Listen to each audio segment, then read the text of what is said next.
Good afternoon दोस्तों, बहुत स्वागत है आपका पीके की जीके यूट्यूब चैनल में। और आज है 12 सितंबर 2020। ठीक है, 12 सितंबर 2020 आज तारीख है। तो आज हम इस श्रृंखला में डिस्कस करेंगे मूल अधिकार। ठीक, कल हमने नागरिकता के बारे में कुछ जानकारी देखी थी।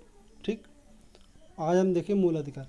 और एक बात ध्यान रखें आप कि ये जो हम सीरीज़ चला रहे हैं, ये खासकर जो वनडे एग्ज़ाम है, ठीक, वनडे एग्ज़ाम या एक दिवसीय जो एग्ज़ाम होते हैं, ठीक, उसके लिए श्रृंखला बहुत महत्वपूर्ण है।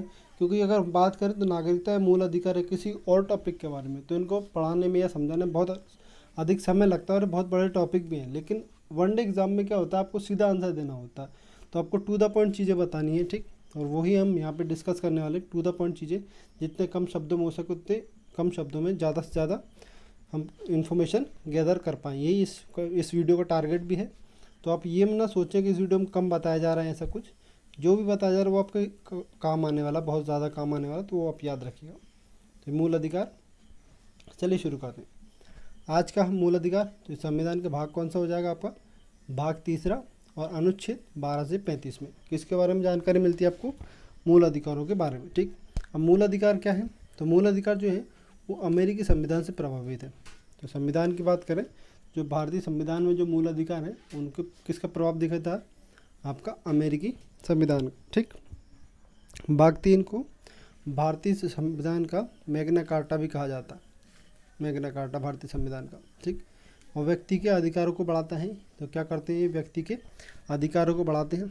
और वर्तमान में कितने आपके मूल अधिकार हैं? तो वर्तमान में 6 हैं। इसका मतलब क्या है? जो मूल संविधान था उसमें कितने थे? 7। अब 7 थे तो एक हटाया गया, तो वो कौन सा, वो हम देख लेते हैं। तो ये था आपका संपत्ति का अधिकार, ये हटाया गया है इस श्रेणी से। और ये आता आपका आर्टिकल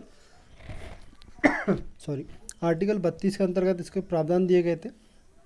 और ये हटाया कब गया है ये देख सकते हैं आप। तो ये हटाया गया 44वां जो संविधान संशोधन हुआ था, संविधान संशोधन। ठीक, ये कब हुआ था? 1978 में। तो इसमें संविधान ये संपत्ति का जो अधिकार था इसको मूल अधिकार की श्रेणी से हटाकर इसको क्या बना दिया गया? एक कानूनी अधिकार। ये आप देख सकते, कानूनी अधिकार। ठीक, कानूनी अधिकार इसको बना दिया गया। तो इस तरीके से ये हटाया, बचे कितने? 6। और ये कौन सा था? संपत्ति अधिकार जो हटा, आर्टिकल 32 के अंतर्गत ये आता है। तो इतना याद रखेंगे हम। अभी कितने? 6। और मूल संविधान में कितने थे? तो 7। ठीक, वर्तमान परिप्रेक्ष्य में 6 राज्य, 6 मूल अधिकार, मूल अधिकार 6 कौन कौन से, ये हम देख लेते। पहला है समता का अधिकार, आर्टिकल 14 से 18 में इसकी प्रावधान है।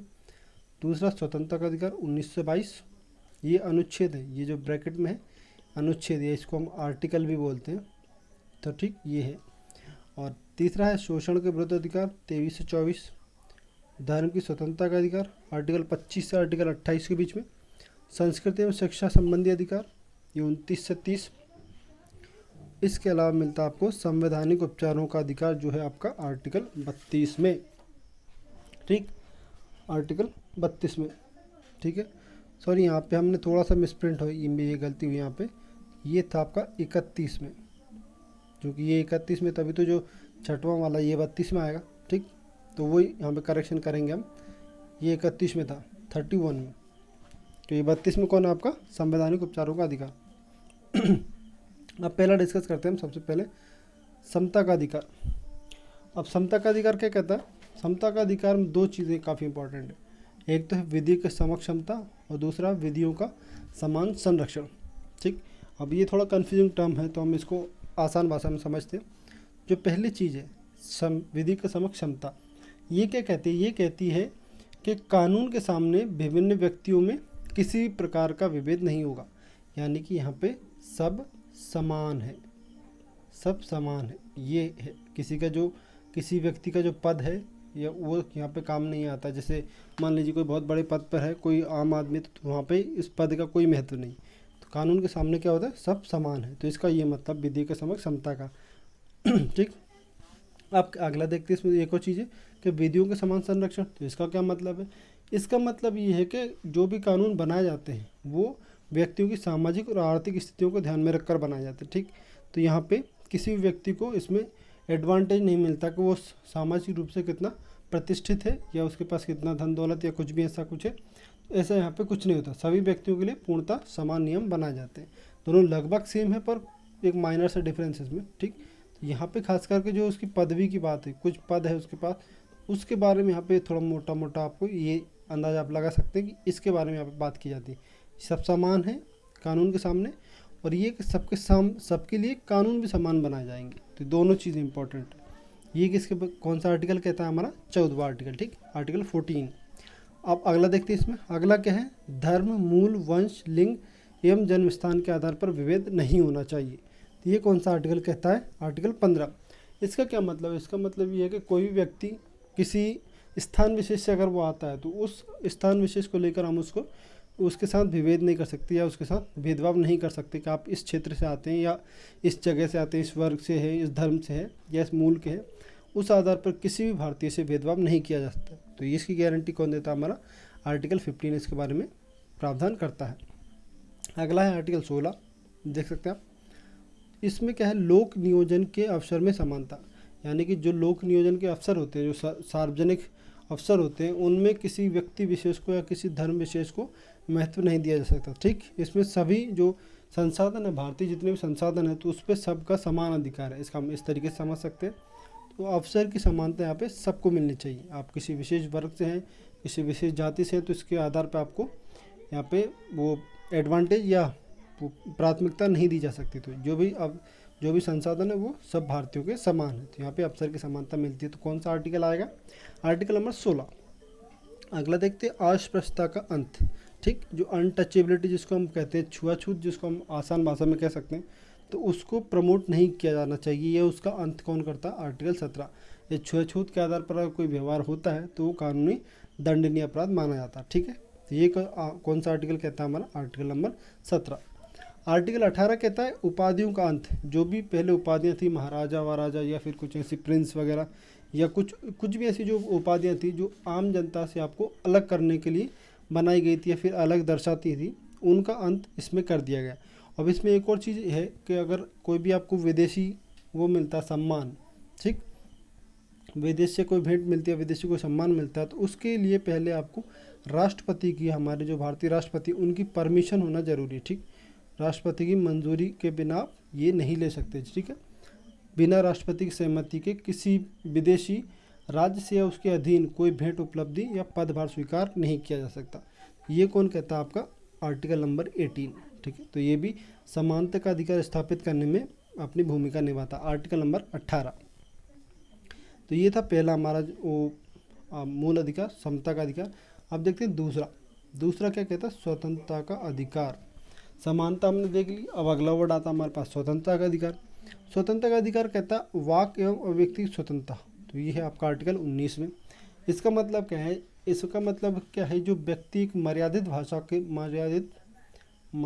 भाषा या मर्यादित लैंग्वेज, ठीक, डिसिप्लिन लैंग्वेज, मर्यादित भाषा को इस्तेमाल करते हुए अपनी जो उसकी भावना है, जो व्यक्त करना चाहता है, वो रख सकता है। क्योंकि ये एक लोकतांत्रिक देश है और लोकतांत्रिक देश में अभिव्यक्ति की स्वतंत्रता होती है। जो भी उसकी विचार हैं वो रख सकता है, लेकिन उसकी भाषा मर्यादित होनी चाहिए। मर्यादित भाषा से मतलब है कि देश के खिलाफ या जो संविधान है हमारा, उसके खिलाफ कुछ बातें नहीं की जानी चाहिए, ठीक।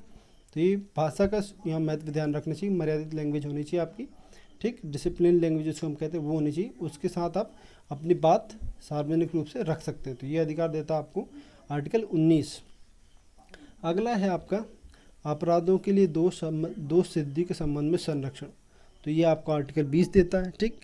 और इसके अलावा आपको प्राण एवं दैहिक स्वतंत्रता की स्वतंत्रता, ये कौन देता है आपको? आर्टिकल 21 देता है, ठीक। ये आप समझिए, ये सीधे पूछे जाते हैं चीज़ें। ये जो हम अब ये पढ़ रहे हैं, ये सीधे पूछे जा सकते हैं कि प्राण एवं दैहिक स्वतंत्रता का संरक्षण किस आर्टिकल में मिलता है आपको, संविधान किस आर्टिकल में आपको मिलता है। तो आप सीधे बता सकते हैं, आधा 21। और इसके अलावा कुछ दशाओं में गिरफ्तारी का निरोध संरक्षण, ये मिलता है आपको आर्टिकल 22 के अंदर, ठीक है। ये था हमारा स्वतंत्रता का अधिकार। इसके अलावा देखते हैं तीसरा, शोषण के विरुद्ध अधिकार। इसमें 23वां बालाश्रम पर प्रतिषेध। जो बाल श्रम होता है, जो बच्चे कम उम्र के होते हैं उनको श्रम में लगा दिया जाता है, तो उसको हम क्या कहते हैं? बाल श्रम या बालाश्रम, ठीक। या फिर इसको ये बाल श्रम भी, तो बालात श्रम, या फिर इसको हम इस तरीके से समझ सकते हैं कि ज़बरदस्ती, जिसको हम कह सकते हैं ज़बरदस्ती अपना पद या अपनी प्रतिष्ठा का इस्तेमाल करके किसी व्यक्ति से जबरन काम कराना, ये भी इसी के अंतर्गत आता है। तो ये उसका प्रतिषेध करता है, उसको कानूनी दंडनीय माना जाता है अगर ऐसा कुछ करता है। यह आर्टिकल 23 में आता है। और कारखानों में बच्चों का कारखाना आदि में बच्चों के नियोजन पर प्रतिबंध आर्टिकल 24 में है। जैसे कोई बड़े कारखाने होते हैं तो उनमें जो छोटे बच्चे होते हैं, बाल मजदूर जिनको हम कह सकते हैं, तो उनको अगर कोई काम करवाता है किसी कारखाने में, तो वो आर्टिकल 24 के अंतर्गत आता है और ये दंडनीय अपराध है। ठीक, बालात श्रम से आप समझ सकते हैं किसी को जबरन काम करवाना, ठीक, और उसमें बाल श्रम भी आ जाएगा। और कारखानों में बच्चों से काम करवाना, ये भी दंडनीय अपराध है। तो ये किसमें शोषण, एक तरीके से यहाँ पे शोषण होता है। ठीक, शोषण के विरुद्ध अधिकार कौन देता है आपको? आर्टिकल 23 और 24 आपको ये हक देते हैं, या एक आपको एडवांटेज देता है कि आप इन अधिकारों के हिसाब से अपनी बात रख सकते हो और शोषण के विरुद्ध अधिकार आपके पास होता है। तो भारतीय संविधान का ये अधिकार आपको मिलता है। और ये मूल अधिकार ये आपको बाय बर्थ यानी कि जन्म के साथ ही मिल जाते हैं। इनको प्राप्त करने के लिए आपको कुछ अलग से नहीं करना होता है। अगर आप एक भारतीय नागरिक हैं तो आपको ये सब अधिकार मिलते हैं। ठीक, अगला है आपका धर्म की स्वतंत्रता। धर्म की स्वतंत्रता, अब धर्म की स्वतंत्रता की बात आती है, देखते क्या है इसमें। आज धर्म आचरण और प्रचार करने की स्वतंत्रता। अगर आप किसी धर्म को मानते हैं या आप किसी धर्म का आचरण करते हैं तो आप उसकी प्रचार कर सकते हैं। ठीक है, तो उसकी स्वतंत्रता आपको कौन देता है? आर्टिकल 25 देता है। धार्मिक कार्यों के प्रबंध की स्वतंत्रता, जैसे कोई अनुष्ठान होता है यज्ञ वगैरह, या फिर कोई सार्वजनिक कार्यक्रम होते हैं, धार्मिक कार्यक्रम, तो उसका प्रबंध आप कर सकते हैं। ठीक है, तो ये आपको कौन देता है? 26 आर्टिकल स्वतंत्रता देता है। अधिकार है आपका किसी धर्म की अभिवृद्धि के लिए करों के समुदाय के बारे में स्वतंत्रता। ठीक, किसी धर्म से रिलेटेड अगर कोई टैक्स है या कुछ कर है तो उसके बारे में भी आपको ये स्वतंत्रता यहाँ पे मिलती है। ठीक, ज़रूरी नहीं कि आप किसी धर्म के लिए संबंधित जो टैक्स है या कुछ ऐसा सिस्टम है तो उसको आप देने के लिए बाध्य नहीं होते। ठीक, इसके अलावा देखते हैं कुछ शिक्षा संस्थानों में धार्मिक शिक्षा और धार्मिक उपासना में उपस्थिति होने की बारे में स्वतंत्रता दी, तो ये मिलती है आपको आर्टिकल 28 के अंतर्गत। ठीक है, तो ये था धर्म की स्वतंत्रता संबंधित कुछ। अगला देखते हैं, अगला हमारे पास संस्कृति एवं शिक्षा संबंधी अधिकार। अब ये एक इम्पोर्टेंट चीज़ है। तो यहाँ पे क्या है? अल्पसंख्यकों की भाषा, लिपि और संस्कृति की सुरक्षा। जो अल्पसंख्यक समुदाय है हमारे देश में, तो उनको अपनी भाषा, जो उनके लिखने की जो तरीका होता है, लिपि जिसको हम कहते हैं, उनकी भाषा की लिपि, जैसे हिंदी को हम देवनागरी लिपि में लिखते हैं। ठीक, जो हमारी हिंदी भाषा है उसकी लिपि कौन सी है? तो उसकी लिपि कौन सी है आपकी? देवनागरी। इस तरीके से तो जो लिपि है संस्कृति, उसकी सुरक्षा का अधिकार आपको मिलता है कि संविधान में अनुच्छेद 29 में। इसके अलावा शिक्षा संस्थाओं की स्थापना आप कर सकते हैं। जो खासकर जो अल्पसंख्यक समुदाय है हमारे देश के, तो उनको शिक्षा संस्थान की स्थापना का अधिकार मिलता है। प्रशासन करने का अल्पसंख्यक वर्गों का अधिकार, ये भी इसी में होता है। ठीक, तो ये शिक्षा संबंधी और संस्कृति का अधिकार था। ठीक है, ये 5वां था। अब देखते हैं आखिरी अधिकार, जो संविधान मूल अधिकार जो हमें मिलता है, तो संवैधानिक उपचारों का अधिकार। अब ये इससे थोड़ा सा हट की चीज़ है, ये काफ़ी इंपॉर्टेंट भी है, तो इसके बारे में हम देखते हैं। तो ये हमें कौन? सुप्रीम कोर्ट प्रदान करता है। ठीक है, खासकर ये सुप्रीम कोर्ट द्वारा ही जारी किए जाते हैं इसके आदेश, या फिर इसके जो फैसले होते हैं, जो वो सुप्रीम कोर्ट में सुनवाई उनकी की जाती है। ठीक है, तो इनको हम देखते हैं पहले बारी क्या है। पहला आपका बंदी प्रत्यक्षीकरण। तो इसका मतलब क्या है? इसको हम समझते हैं बंदी प्रत्यक्षीकरण क्या है। बंदी प्रत्यक्षीकरण का मतलब है कि इसका जो सबसे सरल भाषा में कहें तो इसका होता है मतलब प्रस्तुत किया जाए। ठीक, अगर कोई व्यक्ति को कोई हिरासत में रखता है तो ठीक है, उसको जल्द से जल्द उसको जो न्यायिक मजिस्ट्रेट होता है, जैसे पुलिस का अगर किसी अपराधी को या किसी व्यक्ति को गिरफ्तार करती है तो उसको कहा जाता है कि 24 घंटे के अंतर्गत जो नियरेस्ट या जो न्यायाधीश होते हैं उनके सामने उसको प्रस्तुत करना होता है। और इसमें अवैध रूप से जो बंदी बनाए जाते हैं उनका भी प्रावधान है। अगर कोई व्यक्ति किसी व्यक्ति को अवैध रूप से बंदी बना लेता है तो उसका भी इस आर्टिकल का इस्तेमाल करके इस बंदी प्रत्यक्षीकरण को उसके खिलाफ कार्रवाई की जा सकती है। ठीक है, तो ये इसका मतलब है प्रस्तुत करना, जिसको भी आपने बंदी बनाया है उसको प्रस्तुत किया जाए, उसको छोड़ा जाए। ठीक, ये है बंदी प्रत्यक्षीकरण। अगला है परमादेश।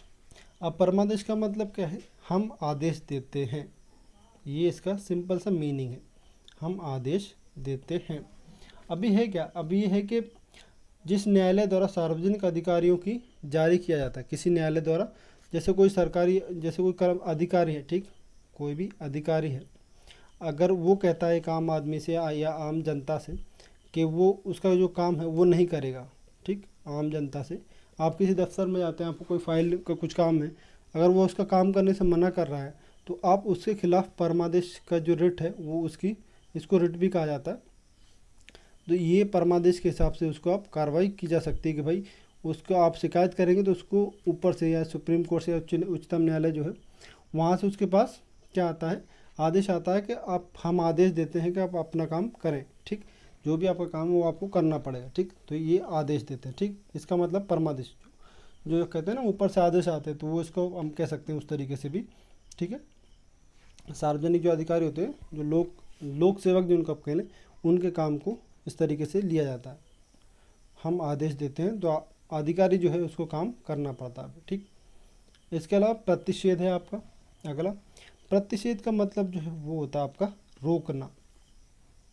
अब रोकना क्या हुआ, इसका मतलब जो उच्च न्यायालय द्वारा अपने अधीनस्थ न्यायालय जो होते हैं, ठीक है, उनको अपने न्याय क्षेत्र से बाहर निकलते देखने पर ये लगाया जाता है प्रतिषेध। जैसे कोई अधीनस्थ न्यायालय है, हम एग्जाम्पल के तौर पर समझते हैं, अधीनस्थ न्यायालय है तो उसका अगर मान लीजिए 5 लाख तक का जो रकम है, जैसे कोई मामला है उसकी अगर 5 लाख तक की रकम है, अगर उसको अधीनस्थ न्यायालय को इतनी आज़ादी है कि वो 5 लाख तक के मामले जो है रकम वाले मामले उन पर कार्रवाई कर सकता है, और अगर वो मान लीजिए 7 लाख तक के मामले की सुनवाई करता है तो ये जो उच्च न्यायालय होते हैं वो उस अधीनस्थ न्यायालय को जारी करते हैं प्रतिषेध कि आप अपने न्याय क्षेत्र से बाहर जा रहे हैं तो आपको रुकना पड़ेगा, ये आपका न्याय क्षेत्र नहीं है, ठीक, तो ये उस संदर्भ में निकाला जाता है प्रतिषेध। अगला देखते हैं हम उत्प्रेषण, ठीक, उत्प्रेषण इसका मतलब होता है सूचना देना, सूचना देना, ठीक है, ये भी इसी तरीके से उच्च न्यायालय द्वारा अधीनस्थ न्यायालयों के लिए ये जारी किया जाता है। इसका मतलब क्या होता है, जो बहुत दिनों से या लंबित मामले पड़े हैं या कुछ इम्पोर्टेंट मामला है या कुछ महत्वपूर्ण केस है, तो उसका अधिकार अगर ये उच्च न्यायालय को लगता है कि इसकी सुनवाई अधीनस्थ न्यायालय में ना होकर उच्च न्यायालय में होनी चाहिए, तो ये वहाँ से अपने पास उस न्यायालय, उस जो मामला है, उस जो केस है उसको अपने पास मंगवा भी सकते हैं, ठीक है, तो ये उसके लिए किया जाता है। इसको क्या बोलते हैं अपना, उत्प्रेषण, ठीक है, सूचना देना, अपने पास मंगवा सकता है मामले। अगला है आपका अधिकार प्रत्यक्षा।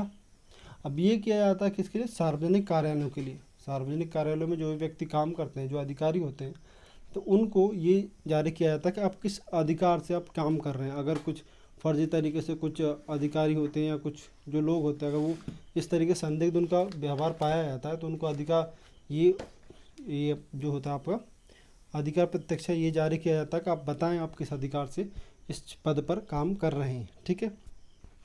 तो ये थे हमारे आज के मूल अधिकार, जो हमने, मुझे लगता है कि हमने बहुत अच्छे से डिस्कस किए, और ये यहाँ जो भी वनडे एग्ज़ाम में आ सकते पॉसिबल है वो इस क्षेत्र में ये सब हमने कवर किए, आर्टिकल भी हुए, मतलब भी हमने जाना। और वीडियो तक देखने के लिए बहुत बहुत धन्यवाद। पसंद आई तो लाइक से जरूर करें, चैनल को सब्सक्राइब करना ना भूलें, बेल आइकन घंटी भी दबाएं ताकि आने वाली वीडियोज़ की नोटिफिकेशन आप सबसे पहले पा पाएँ, ठीक। और इसके अलावा आप वीडियो की PDF चाहते हैं तो वो आपको टेलीग्राम और व्हाट्सएप ग्रुप से मिल जाएगी, उसकी लिंक हमको डिस्क्रिप्शन में मिल जाती है, ठीक है। तो वीडियो तक देखने के लिए बहुत बहुत धन्यवाद। कल मिलते हैं नई वीडियो के साथ, तब तक अपना ध्यान रखिए, धन्यवाद।